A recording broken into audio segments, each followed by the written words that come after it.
The year was 1946 or early 1947. The location, Qumran, a lone shepherd, a stone, a cave, the Dead Sea Scrolls. These scrolls were clearly written by human hands.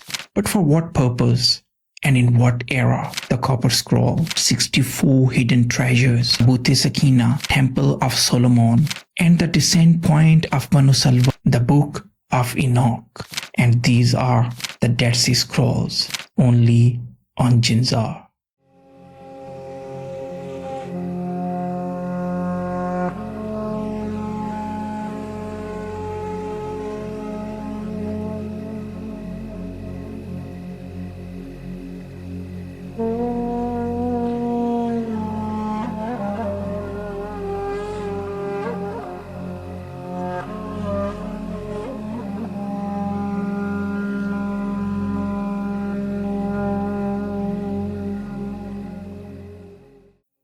Dear Seekers of the Veiled, I'm your host Rizwan, and this is JinnZaar. Welcome to the land of the Jinns, where ancient whispers echo through the time and forgotten truths rise from the shadows. Hello and Assalamu Alaikum. Today we stand at the threshold of a new mystery within the enigmatic realm of JinnZaar, unlocking a door that will lead you to the secrets that long buried beneath the dust of centuries. But the depth of knowledge, the spiritual investigation, and the details you are gonna experience in this series is not only gonna be unique, it's gonna grip both your heart and your intellect. But this journey begins with one fundamental principle. Every time we speak of something, that will be based solely what is written in the scrolls themselves, and we will always move forward by examining those in the light of Holy Quran, because Quran is Al-Furqan, the criterion that separates truth from falsehood. It is the divine scale that measures authenticity and fabrication. So, if something within the scrolls align with the teaching of Al-Quran, we acknowledge and accept it. But if anything contradict with the divine message of Al-Quran, we then know without an iota of doubt that this is a distorted relic or a human error or misinterpretation. In Islam, Quran stands as the first and final authority. Then comes a hadith. Then only there is a room to examine any ancient scripture or manuscript, not to absorb it, but to examine it cautiously so we don't fall in the misguidance. For instance, the concept of fallen angels who strayed from the divine will is found extensively in the Dead Sea Scrolls. But the Quran clearly describes angels as the being of purity and unwavering obedience. As Allah Almighty states in the Surah Al-Kahf verse 50, Iblis was of the jinns, not of the angels. So then, we are left to wonder, the fallen angels spoken in the scrolls, were they really jinn? Or were they truly angels like Harut and Marut, whom Allah sent as a test for mankind? Or were they merely ancient human imaginations, myths, that gradually evolved into legend over time? These are among many compelling questions that we shall explore in this series, but always through the lens of Quran, a guiding light. Dear viewers, in the deserts of Qumran, the wind that sweeps across the sand always seems to whisper, as though those ancient scrolls hidden away for centuries now long to speak, to declare, listen, the time has come. So prepare yourselves. This is not merely a journey of knowledge. It is the answer to a spiritual calling, one that shall draw you deep into the hidden chambers of forgotten homes, where ancient scrolls, even while buried beneath the earth, somehow transformed into vessel of light. And these are the the Dead Sea Scrolls, only on JinnZaar. Dear viewers, have you ever heard of sacred scriptures so ancient they remain buried beneath the soil for thousands of years, only to be brought to the light by the accidental misstep of a shepherd? When we say buried beneath the earth, imagine this. For centuries, no one laid eyes upon the scrolls, not a single person, not a single priest, not even a scholar. And the era in which they found? No Wi-Fi, no drones, no satellite imagery, just a resourceless Bedouin shepherd whose very footsteps across that desert unknowingly led to one of the greatest historical discoveries of all the time. Dear viewers, the Dead Sea, or it's known in Arabic Bahr al-Mayt, the Sea of the Death, is the saltiest and lowest body of water on earth, situated between Palestine and Jordan.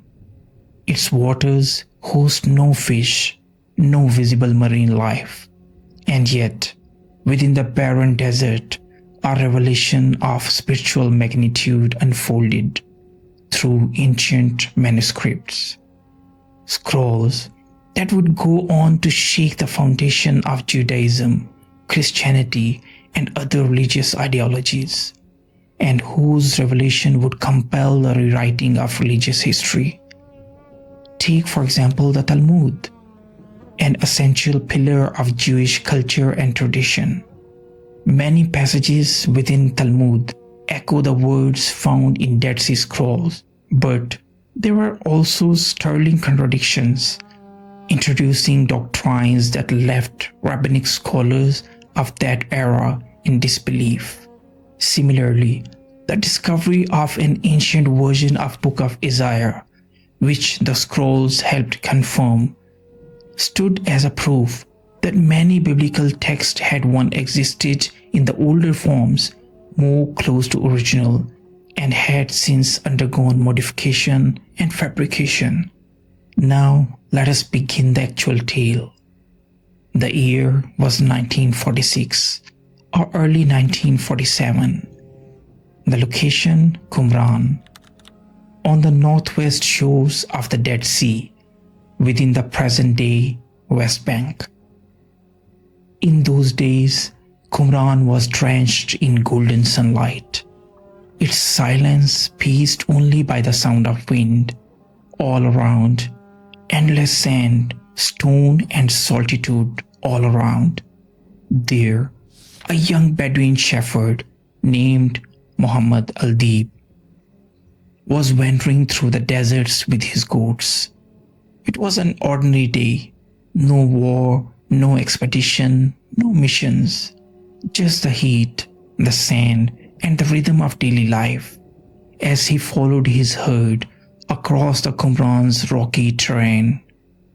At that time, the idea of modern convenience was non-existent in Qumran.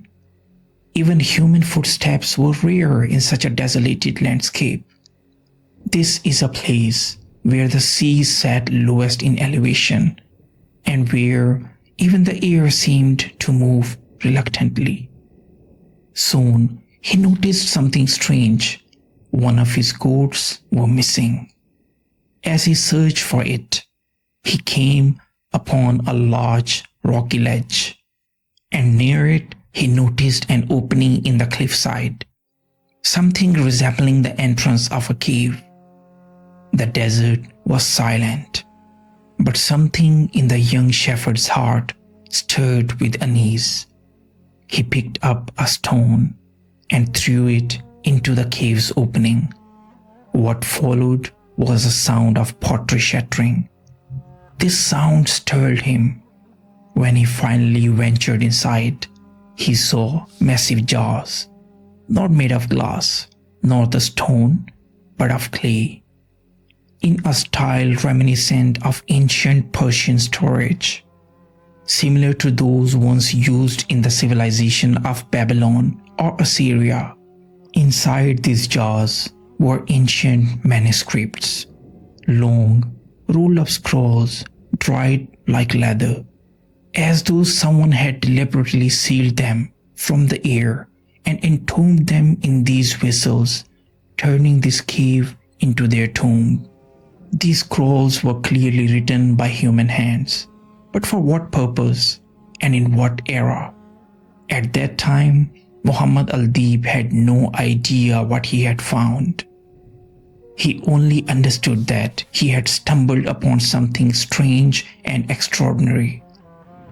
He returned home and brought his father along, and together they retrieved the jars, and then they took the scrolls to a bazaar in Bethlehem. That version of Bethlehem, the city in Palestine associated with the birth of Prophet Isa, peace be upon him, was 75 years ago a vibrant hub of commerce and culture. Its markets were lined up with small shops, draped in colorful fabrics, buzzing with the diverse mix of ethnicities and merchants from many nations. There, among the busy lanes, they showed some of these scrolls to a dealer in antiques, a Christian man named Halil Iskandar Shaheen, known to most people simply as Khandu. Khandu immediately recognized what he was holding. These were no ordinary documents. They appeared to be fragments of ancient scriptures, and some among them were written in ancient Hebrew. At that point, no one had the slightest clue that these scrolls would one day become known as the greatest religious discovery in modern history. Khandu was a clever dealer. He purchased all these scrolls for a very modest price. A few days later, Khandu contacted Syrian Orthodox Archbishop of Antakya, whose real name was Athanasius Yeshu Samuel. Archbishop began taking interest in these scrolls, and in 1948, Archbishop officially acquired these scrolls and brought them to Jerusalem. There, a scholar named Dr. John C. Travers photographed the scrolls in high resolution. These photographs were sent to Dr. William F. Albright, then considered the world's foremost authority in archaeology and biblical scholarship. His response: "This is the most significant manuscripts discovery in the modern history. These scrolls are at least 2,000 years old." Now just think about it. An ordinary shepherd, without education, without any system for verification, became the reason of rediscovering a historical era, an era in which scrolls, parchments, prayers, community rules, and apocalyptic prophecies were brought back to life. These manuscripts unveiled the mysteries of Second Temple Judaism and also brought to light the theological framework that existed before the New Testament, resurrecting the Abrahamic worldview of forgotten time. Dear viewers, did you know that these scrolls were once advertised in a newspaper? Yes, as you can see on your screen right now. In 1954, Archbishop Samuel, who had purchased some of these scrolls from Khandu, took a step never before seen in the history of ancient scriptures. He placed an advertisement about them in Wall Street Journal. Imagine the world's most prominent financial newspaper, a space typically reserved for gold, oil, and stock market. Headlines featured a spiritual mystery offering for sale manuscripts 2,000 years old. The ad read, "Ancient scrolls containing sacred scriptures dated to 200 BCE are available for sale." This was not merely a business offer. It was a historic turning point where religion and politics converged, and a price of a scroll became a matter of international importance. At that time, the world was trapped in the tension of Cold War, yet Within these scrolls, there lay a light that had power to touch both East and West. By now, a Jewish archaeologist named Yigael Yadin, not only an expert in archaeology, but also a former chief of staff of the Israel army, had come to realize the immense importance of the scrolls. But there was a problem. The scrolls were already in the United States in the hands of Archbishop Samuel. And if Israel attempted to purchase them directly, it could ignite a political controversy. So, a secret buyer was arranged under a neutral alias and through a confidential agreement. This buyer met the Archbishop in New York and purchased the 4 scrolls for the sum of $250,000. At that time, this was an astronomical amount. But for Yigael Yadin, the scrolls were far more than parchments.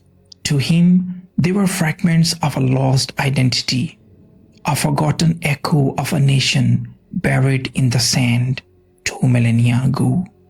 Now comes a question.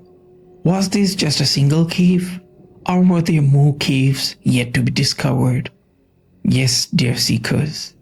As time moved forward, a new chapter began in the deserts of the Dead Sea. A chapter written in the language of stone, wind, and sand. Between the years 1949 and 1956, the earth began to reveal its secrets, and one by one, 10 more caves were discovered. Caves now we refer as the QumranCaves 1 to 11. Just imagine caverns where no human had entered for centuries, so engulfed in darkness that even torches would falter, and from those depths emerged more than 900 scrolls and over 50,000 fragments of parchments. Each piece a message from the past, a fragment of forgotten truth. Now let's discuss what was in the scrolls. In the scrolls was complete or partial manuscripts of Torah, including books like Isaiah, Psalms, Deuteronomy, and Genesis. Sectarian legal texts known as the community rule. Apocalyptic battle doctrines labeled as the war scrolls.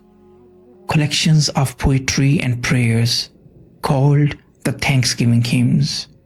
Interpretative commentaries referred to as Pisharim. One uniquely crafted scroll made entirely on copper called the Copper Scroll.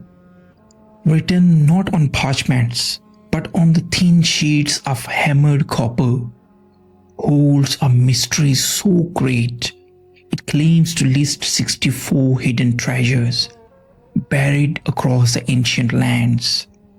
Some researcher believes it may even hint toward the location of Tabut-e-Sakina, the lost relic of Temple of Solomon, and the descent point of Banu Salwa from the skies. What does the Copper Scroll really says? Are these myths or actual divine coordinates?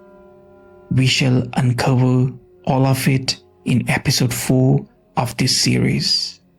Other than these were several other ancient scriptures that are not included in modern Bible, such as Book of Jubilees and the Book of Tobit, and perhaps the most mysterious of them all, the Book of Enoch.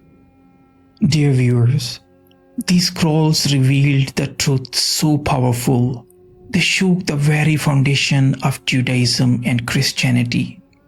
For instance, several scrolls make mentions of a figure known as the Teacher of Righteousness, a man who guides the people during the age of oppression, illuminates them with wisdom, and then vanish mysteriously. This concept resembles that of John the Baptist from the New Testament. Yet, here the Teacher of Righteousness is not portrayed as a prophet, but rather a spiritual guide or reformer. This sparked intense debate among scholars. Could the scrolls introduce new perspectives on the early roots of Christianity?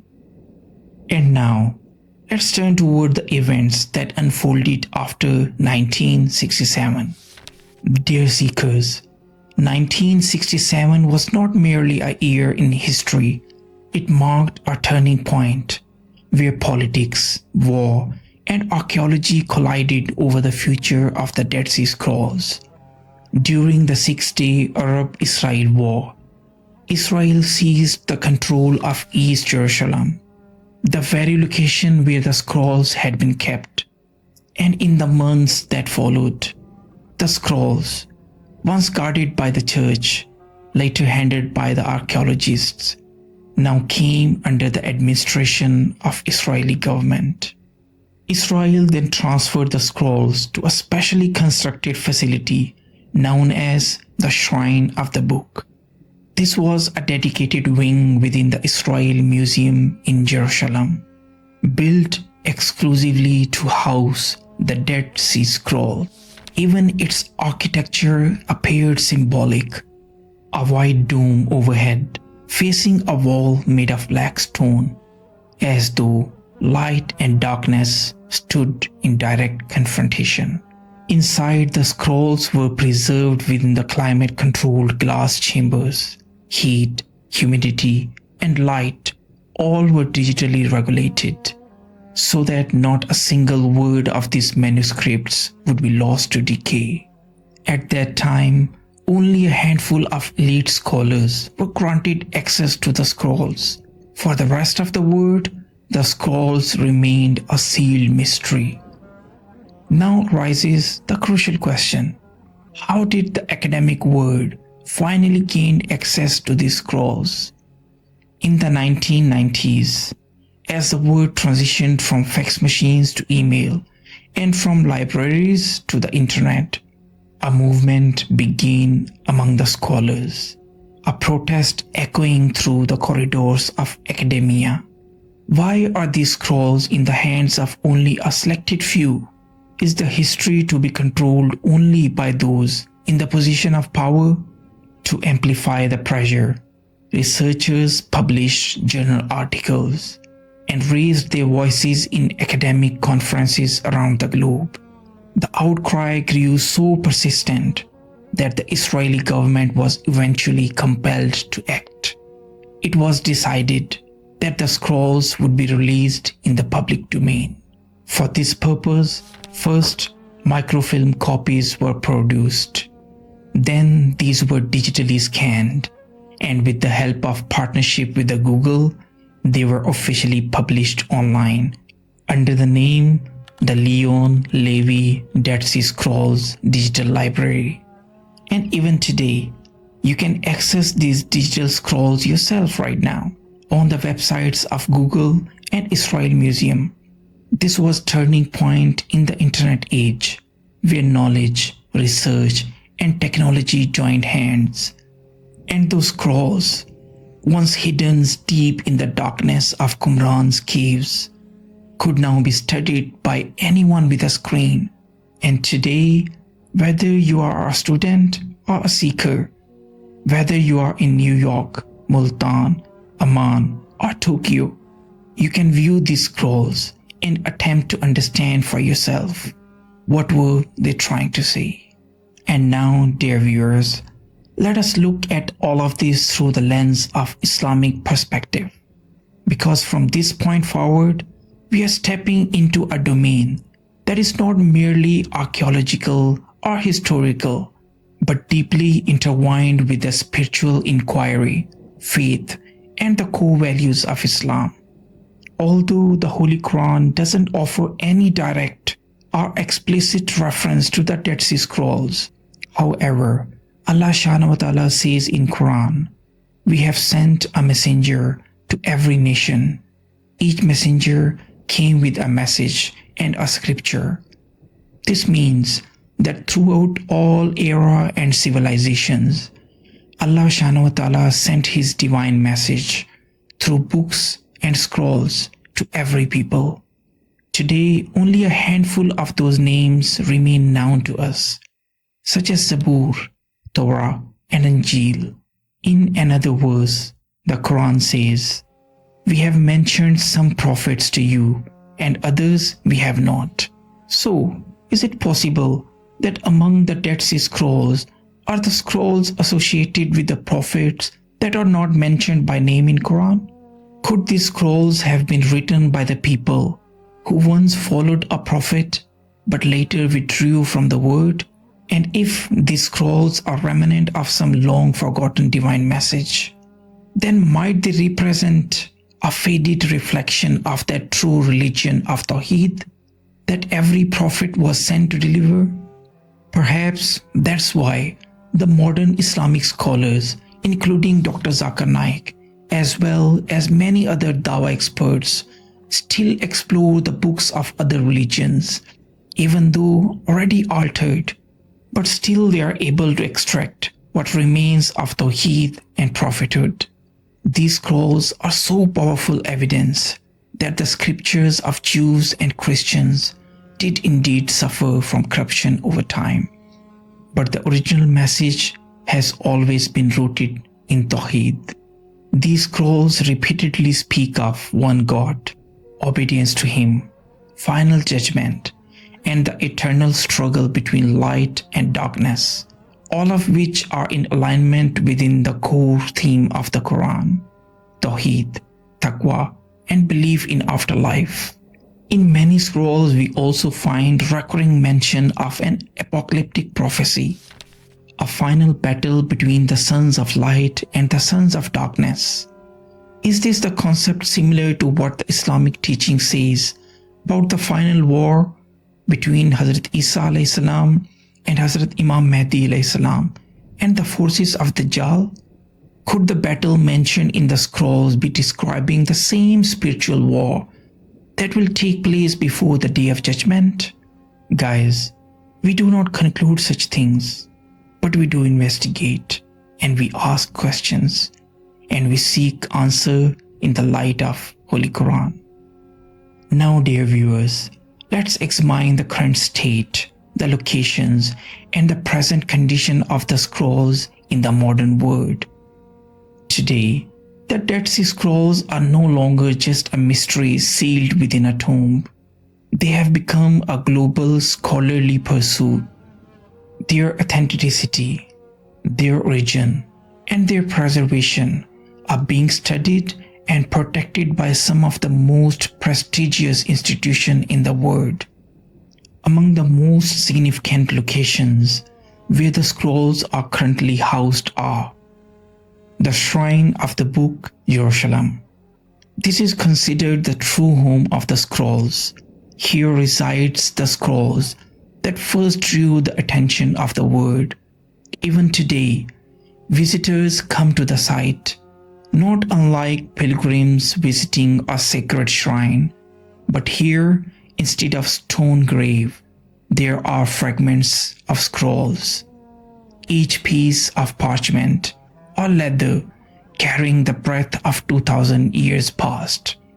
The second is the Jordan Museum, Amman, Jordan. The country in which QumranCaves physically exist has also preserved several scrolls in its national museum. Jordanian archaeologists have stated these scrolls are not just Israel's heritage.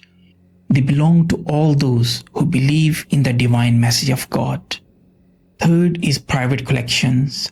Some scrolls are preserved at Yale University, Duke University, and even within the private archives of Vatican. Several scrolls remain with the private donors, who have either gifted them to museums or research institutes, while others remain inaccessible, stored in personal collections out of public view. For some collectors, these scrolls are merely academic trophies, but they fail to realize that each fragment is a map of forgotten nation. Fourth is internet and digital libraries, and perhaps the most importantly, today people across every country, every language, and every background can view the scrolls themselves through Google and Israel Museum's digital library. Now we ask one more question. Was this all just a coincidence? Or was it a divine signal pointing to something far greater? A lone shepherd, a stone, a cave, and then the unveiling of one of the greatest spiritual discoveries the world has ever known. Could it be possible that Allah Subhanahu wa Ta'ala caused these scrolls to be buried at a time when fitna were spreading, and then brought them out again in an age where fitna has returned in full force? Perhaps these scrolls were meant to remind the people of the book that the one true divine message never changed. It was people who strayed into misguidance. It is also possible that these scrolls are the forgotten remnants of a divine revelation, and the Quran has come to restore their light. Dear viewers, another vital question now arises. Who placed these scrolls in the caves and when? In the next episode of the DeadSeaScrolls, we will take you into the lives of those who preserved these scrolls, those who withdrew from the word, who hid in the silence of rock and sand, people who spent their lives writing for someone to one day read their words, understand them, and feel them. In episode 2 of the DeadSeaScrolls, we shall discover the monks of Qumran. Who were they? Called the Essence. Their daily routines, their devotions, their battles, and the darkness within which they sought the light. Dear viewers, if you find this video enlightening, please like, subscribe, and share the knowledge with others. Because JinnZaar is not just a channel, it is a journey through time, one that leads you toward the truths so deep that even the wind pauses to listen. Until next time, Allah Hafiz, and inshallah we shall meet again in the spiritual world of JinnZaar.